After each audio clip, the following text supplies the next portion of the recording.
c'est qu'une série Mage Agence. Bienvenue à toutes les nouvelles personnes et merci à notre public qui ne cesse de nous commenter, qui ne cesse de nous donner leurs avis sur les différentes vidéos qui sont postées. Vous êtes les meilleurs.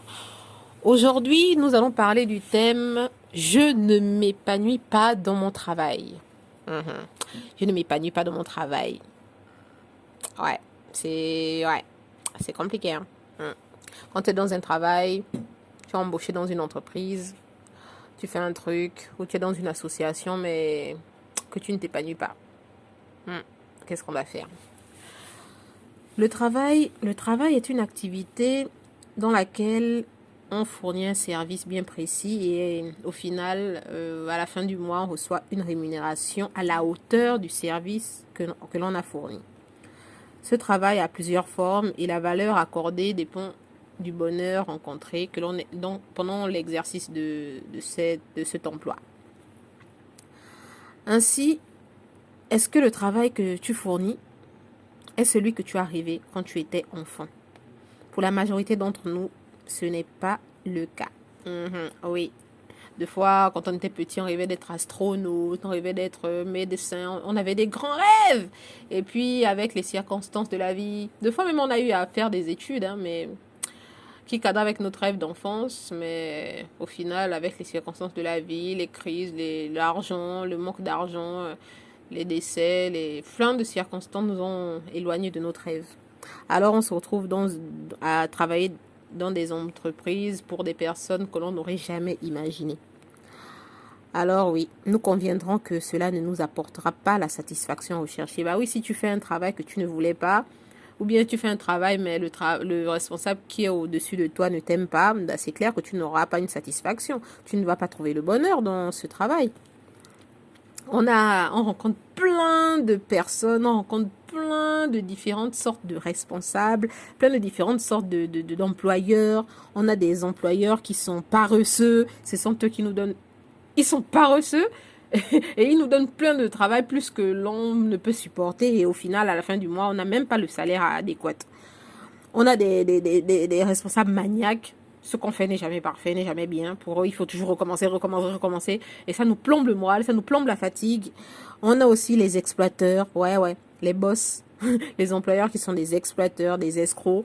Et ils disent, tu travailles 35 heures par semaine, mais le travail que tu fournis, c'est un travail de 80 heures par semaine. Et au final, on donne le salaire que de 35 heures. Oui, ils t'exploitent.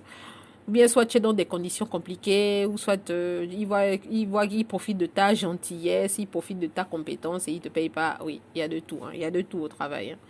Ça, il y a de tout. Et chaque matin, oui, c'est un stress. C'est un stress. C'est un stress. Quand tu te lèves pour aller au travail, tu es stressé.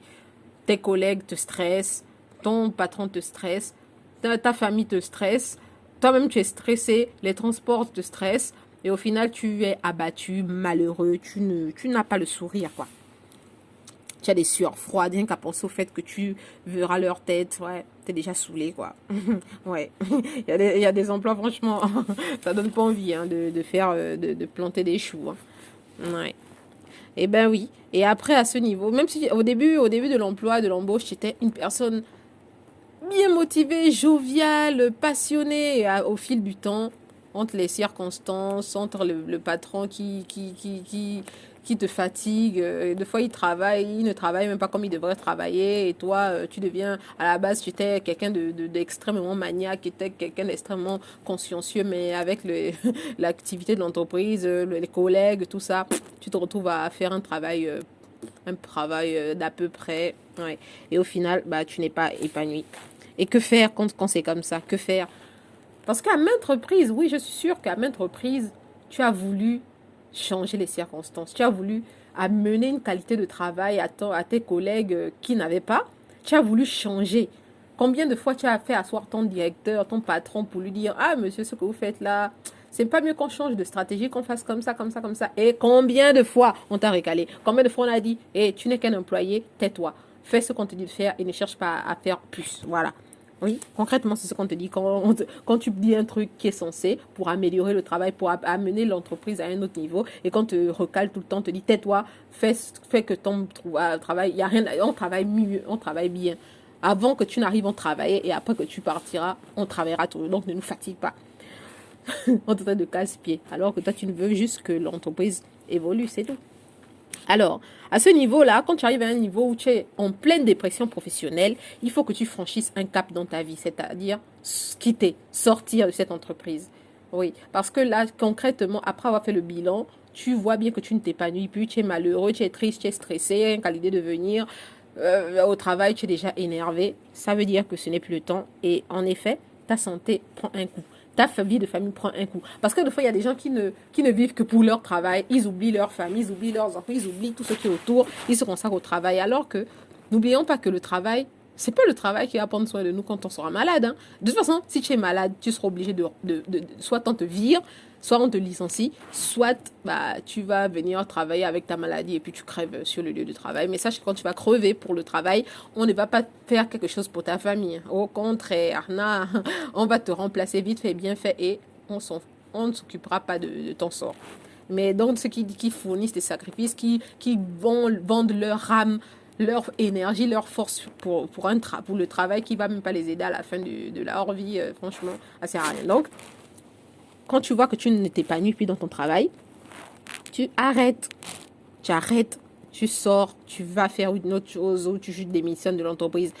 Ne dis pas, ouais, non, mais ils m'aiment, ils veulent me garder. Non. S'ils voulaient te garder, ils allaient considérer toutes les recommandations, toutes les remarques que tu as eu à donner jusque-là. Mais comme ils ne te considèrent pas, ils ne te traitent pas à la hauteur de tes exigences, ils ne te traitent pas à la hauteur de ta qualification, ça sert à rien de rester là. Donc tu pars. Tu es une perle, tu es un trésor, tu as besoin de t'épanouir dans ton travail. Et si tu t'épanouis, bah, tu sors, tu vas, tu choisis une autre entreprise, tu cherches une autre entreprise, tu vas. Faut pas hésiter. Faut pas hésiter. Il y a un moment donné, quand l'environnement, les circonstances, le travail, le lieu de travail n'est plus favorable à ta croissance, c'est le temps pour dire que tu dois sortir, tu dois passer à autre chose, tu dois complètement changer de direction. Oui, oui, oui. Parce que pour beaucoup d'entre nous, quand on est dans des entreprises et qu'on a une qualité, une excellence de travail, pour les autres qui étaient là avant nous, ils nous voient comme des menaces. Oui, ils nous voient comme des menaces et ils deviennent hostiles à notre endroit. Donc, quand tu vois que dans un lieu de travail, ton atmosphère est hostile, tes collègues sont hostiles, ton directeur même est hostile, il te réduit en esclavage, ça veut dire que non, il ne te mérite pas en fait, il ne te mérite plus. Même s'il te méritait à un moment donné, mais là, il ne te mérite plus du tout. Parce que dès l'instant que tu fais un travail où tu ne t'épanouis pas, ça ne sert à rien en fait de rester. Voilà. Oui, c'est la promotion ne viendra pas la promotion n'arrivera pas dans ce travail, ça c'est sûr. Hein. Vu les circonstances malheureuses, tu n'auras pas ta promotion, donc c'est mieux que tu quittes et tu vas t'épanouir ailleurs. Voilà. C'était qu'une Image Agence. Bonne journée.